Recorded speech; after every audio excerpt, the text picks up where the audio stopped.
قال النبی صلی اللہ علیہ وسلم ثلاثة لا ترد دعوتهم الصائم حتى يفطر والامام العادل ودعوة المظلوم۔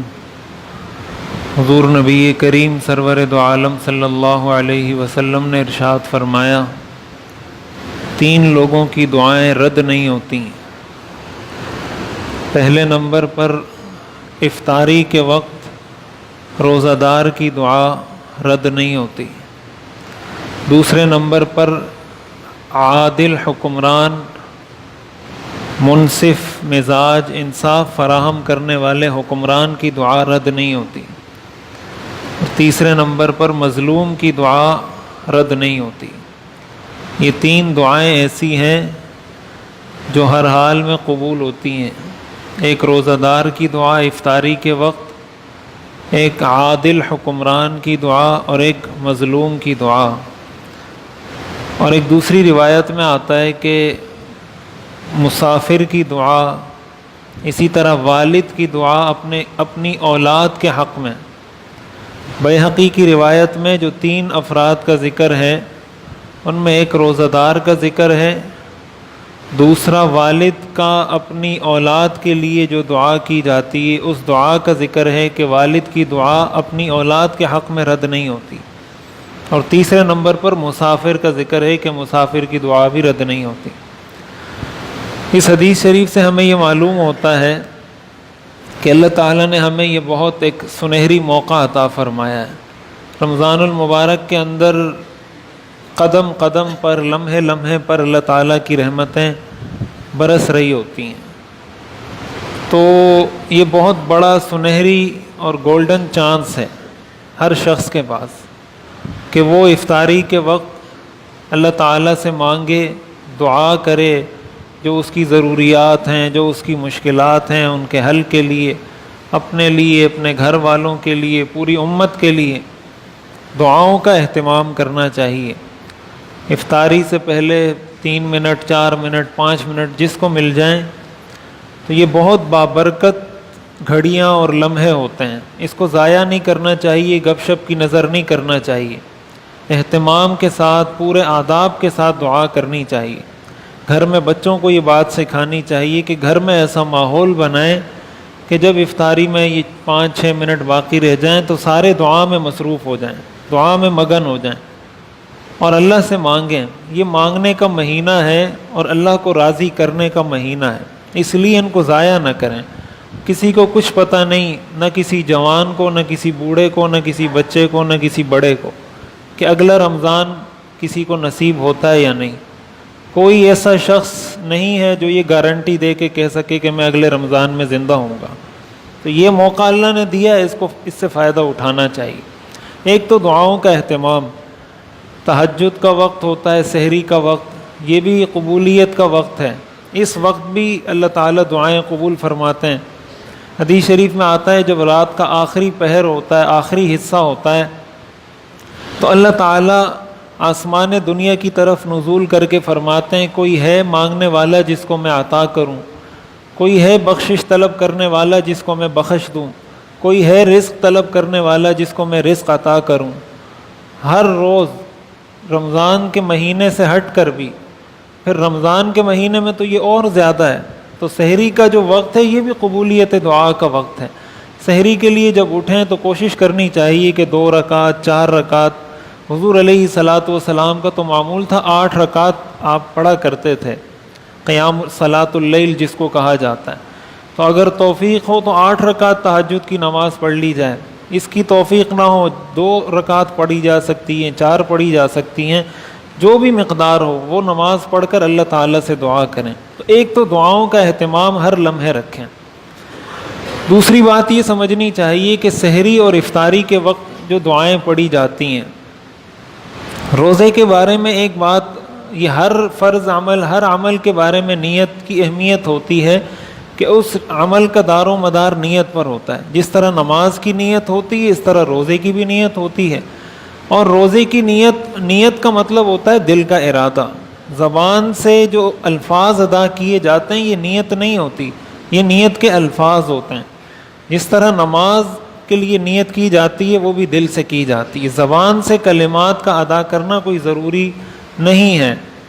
اسی طرح روزے کی نیت کا معاملہ بھی یہی ہے، آپ جب سحری کے لیے اٹھیں تو سحری کے لیے اٹھنے کا مقصد یہ ہے کہ آپ روزہ رکھنا چاہتے ہیں، ورنہ اس ٹائم کوئی اٹھ کے ناشتہ نہیں کرتا یا کوئی اس ٹائم اٹھ کے چائے نہیں پیتا۔ سحری کے لیے اٹھنا یہ روزے کی نیت ہے، اسی لیے آدمی اٹھائے کہ وہ روزہ رکھنا چاہتا ہے۔ یہ جو دعا کتابوں میں لکھی گئی ہے وہ بِصَوْمِ غَدٍ نَوَيْتُ مِنْ شَهْرِ رمضان، تو یہ دعا کسی حدیث سے ثابت نہیں ہے، اور نہ یہ روزے کی نیت ہے کہ آپ یہ پڑھیں گے تو روزے کی نیت ہوگی، یہ نہیں پڑھیں گے تو روزے کی نیت نہیں ہوگی۔ یہ جو الفاظ ہیں یہ علماء سے منقول ہیں، بزرگان دین سے منقول ہیں کہ اگر کوئی زبان سے کہنا چاہتا ہے تو یہ الفاظ کہہ دے کہ میں کل کے روزے کی نیت کرتا ہوں۔ تو یہ کوئی سنت عمل نہیں ہے، کوئی ایسا مستحب عمل نہیں ہے جو کسی صحابی سے ثابت ہو یا حضور علیہ الصلاۃ والسلام سے ثابت ہو۔ بس روزے کی نیت یہ ہے کہ انسان دل سے ارادہ کر لے۔ تو سحری کی دعا کی شرعی حیثیت ہمیں پتہ ہونی چاہیے کہ یہ کوئی مسنون دعا نہیں ہے۔ افطاری کے وقت جو دعا پڑھی جاتی ہے اللہم لک صمت وعلی رزقک افطرت، تو یہ حدیث سے ثابت ہے، سنن ابو داؤد کی روایت ہے، اگرچہ حدیث ضعیف ہے لیکن فضائل کے اندر ضعیف حدیث کو علماء معتبر مانتے ہیں۔ تو اللہم لک صمت وعلی رزقک افطرت اس الفاظ کے ساتھ بھی ہیں، وعلیک توکلت کا اضافہ بھی ہے بعض دعاؤں میں۔ تو اللہم لک صمت وعلیک توکلت وعلی رزقک افطرت یہ دعا بھی پڑھی جا سکتی ہے۔ اللہم لک صمت کا مطلب یا اللہ میں نے آپ کے لیے روزہ رکھا، آپ ہی پر توکل کیا اور آپ ہی کے رزق سے میں افطاری کر رہا ہوں۔ تو یہ دعا پڑھنی چاہیے، اس کو یاد رکھنا چاہیے، یہ بہرحال حدیث سے ثابت ہے۔ اور اس کے بعد اس دعا کے بارے میں ایک بات یہ بھی عرض کر دوں، ہمارے ہاں چونکہ میڈیا کا دور ہے اور نئی نئی چیزیں نئے نئے فتنے اٹھتے رہتے ہیں، تو ان کے بارے میں بھی تھوڑی بہت آگاہی انسان کو ہونی چاہیے۔ یہ جو دعا ہے یہ افطاری سے پہلے پڑھی جاتی ہے، افطاری سے پہلے پڑھی جاتی ہے۔ ابھی کچھ ایسے لوگ آ گئے ہیں جو کہتے ہیں یہ تو ماضی کا صیغہ ہے، پاسٹ کا ٹینس ہے کہ میں نے افطاری کی اور میں نے روزہ رکھا، تو اس کو تو افطاری کے بعد پڑھنا چاہیے۔ جب آپ افطاری کر لیں، افطاری سے فارغ ہو جائیں، پھر پڑھیں اللہم لک صمت وعلی رزقک افطرت، اس لیے کہ یہ پاسٹ اور ماضی کا ٹینس ہے۔ تو اس بات کو اچھے طریقے سے سمجھنا چاہیے۔ اب یہ تحقیق طلب موضوع ہے، میں اس کا خلاصہ عرض کر دیتا ہوں۔ یہ گرامر کی بات ہے، یہ عربی قواعد اور گرامر کی بات ہے کہ جب کوئی چیز یقینی ہوتی ہے اور اس کا واقع ہونا، اس کا پیش آنا یقینی ہوتا ہے، اس کو ماضی کے صیغے کے ساتھ تعبیر کیا جاتا ہے۔ اور یہ اس کی احادیث میں، قرآن کریم میں، ہر زبان میں اس کی بہت ساری مثالیں ہوتی ہیں کہ ہم بہت ساری چیزوں کے بارے میں ایسے صیغے استعمال کرتے ہیں، ایسے الفاظ استعمال کرتے ہیں جو ماضی کے ہوتے ہیں، حالانکہ وہ کام پہلے ہوا نہیں ہوتا، لیکن اس کے باوجود ماضی کا صیغہ اس لیے استعمال کرتے ہیں کہ اس کا ہونا یقینی ہوتا ہے، اس لیے ماضی کا۔ اب جیسے حدیث میں آتا ہے کہ بھائی بیت الخلاء میں داخل ہو تو یہ دعا پڑھیں، اب وہاں بھی جو صیغہ آتا ہے وہ ماضی کا آتا ہے کہ جب بیت الخلاء میں حضور داخل ہوتے تھے تو یہ پڑھتے تھے۔ اب اس کا یہ مطلب تو نہیں کہ بیت الخلاء میں داخل ہونے کے بعد پڑھتے تھے، اس کا یہی مطلب ہے کہ بیت الخلاء میں داخل ہونے سے پہلے پڑھتے تھے۔ اگر اس کا لفظی ترجمہ کیا جائے اور اس لفظی ترجمے سے دلیل پکڑی جائے کہ یہ تو پاسٹ کا ٹینس ہے، لہٰذا اس کے پھر یہ ثابت ہوگا کہ پہلے واش روم میں جائے آدمی اور اندر داخل ہونے کے بعد دعا پڑھے، حالانکہ وہاں تو دعا پڑھنا ناجائز ہے۔ تو اس لیے اس طرح کی جو باتیں کی جاتی ہیں محض لوگوں کو تشویش میں مبتلا کرنے والی بات ہے۔ یہ دعا افطاری سے پہلے پڑھی جاتی۔ افطاری کے بعد جو دعا حدیث میں آئی ہے وہ ہے ذهب الظمأ وابتلت العروق وثبت الاجر ان شاء اللہ۔ حضرت سعد بن عبادہ رضی اللہ تعالیٰ عنہ کے ہاں حضور علیہ الصلاۃ والسلام مہمان تھے، آپ نے ان کے ہاں کھانا کھایا تو اس کے بعد آپ نے یہ دعا بھی پڑھی، افطر عندکم الصائمون واکل طعامکم الابرار وصلت علیکم الملائکہ، کہ تمہارے ہاں روزہ دار افطار کریں، نیک لوگ تمہارا کھانا کھائیں اور فرشتے تم پر درود و سلام پڑھیں، تم پر رحمتیں نازل کریں۔ کسی کے ہاں افطاری کے لیے جائیں، کسی کے ہاں کھانا کھائیں تو یہ دعا پڑھنی چاہیے، سنت سے ثابت ہے۔ اور افطاری سے فارغ ہونے کے بعد یہ دعا پڑھنی چاہیے، ذہب الظمأ، ذہب الظمأ کا مطلب پیاس ختم ہو گئی، وابتلت العروق، اور رگیں تر ہو گئیں، وثبت الاجر انشاء اللہ، اور انشاءاللہ اجر ثابت ہو گیا. یعنی جو تکلیف تھی وہ گزر گئی، جو پیاس تھی وہ ختم ہو گئی، لیکن اس تکلیف سے جو ہمیں اجر ملا ہے وہ اجر انشاءاللہ باقی ہے، وہ اجر انشاءاللہ ہمیں قیامت کے دن ملے گا. جو وقتی تکلیف تھی وہ ختم ہو گئی. تو افطاری کے بعد حدیث شریف سے یہ دعا ثابت ہے، ان دعاؤں کا اہتمام کرنا چاہیے. تو سحری کی دعا کے بارے میں نے عرض کیا، افطاری کی دعا کے بارے میں عرض کیا، اور نیت کے بارے میں ایک بات یہاں یہ عرض کر دوں، وہ میں نے بتا دی. ایک اہم بات کہ روزے کے حوالے سے یہ سمجھنی چاہیے کہ شریعت کا ہر حکم بالغ کی طرف متوجہ ہوتا ہے، جو بالغ ہو. نماز بھی بالغ پر فرض ہے، روزہ بھی بالغ پر فرض ہے، حج بھی بالغ پر فرض ہے. بلوغت کا معیار کہ کون سا بچہ یا کون سی بچی بالغ ہے اور کون سا بچہ یا کون سی بچی نابالغ ہے، اس کو بھی سمجھنا چاہیے. ہمارے بہت سے بچے یا نوجوان ایسے ہوتے ہیں جو بالغ ہوتے ہیں، لیکن ان کو یہی نہیں پتہ ہوتا کہ ہم بالغ ہیں، ہم پر روزہ فرض بھی ہے یا نہیں، یا ان کے والدین کو یہ بات پتہ نہیں ہوتی. تو جو بلوغت کا معیار ہے کہ بچہ یا بچی کب بالغ ہوتی ہے، تو اس کا معیار دو چیزیں ہیں. ایک چیز علامات ہیں.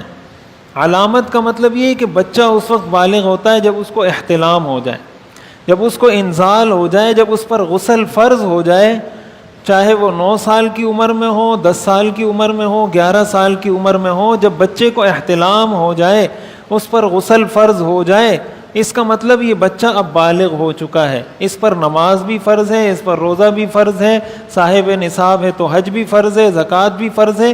جتنے شریعت کے احکام ہیں وہ اس بچے کی طرف متوجہ ہو جاتے ہیں. بچی کے اندر جو علامات ہیں بلوغت کی، وہ ماہواری کا آنا ہے، حیض کا آنا، یہ علامت ہے اس بات کی کہ یہ بچی بالغ ہو گئی ہے. اگر کسی بچے یا بچی میں یہ علامات ظاہر نہیں ہوئی تو عمر کی جو آخری حد ہے وہ 15 سال ہے.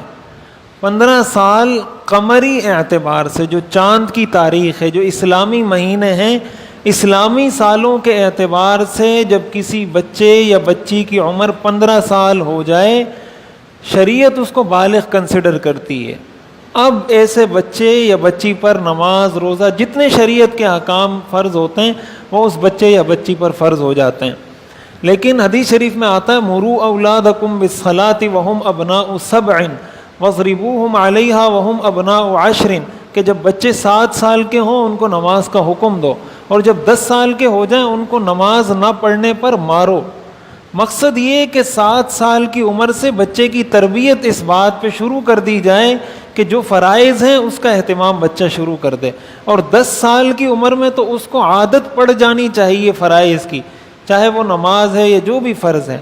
تو اگر کوئی بچہ یا بچی ایسی ہے جو بالغ نہیں ہے لیکن 10 سال اس کی عمر ہے یا اس سے زیادہ اس کی عمر ہے، تو اگر وہ سارے روزے نہیں رکھ سکتے وہ بچے، تو والدین کو چاہیے کہ کم از کم کوشش کریں کچھ نہ کچھ روزے ضرور رکھوائیں ان سے، تاکہ اس حدیث پر بھی عمل ہو اور آئندہ کے لیے ان کی تربیت بھی ہو، اور آئندہ کے لیے جب ان پر روزے فرض ہوں تو اس کو وہ ادا کر سکیں.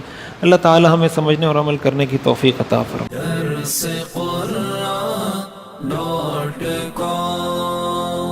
www.darsequran.com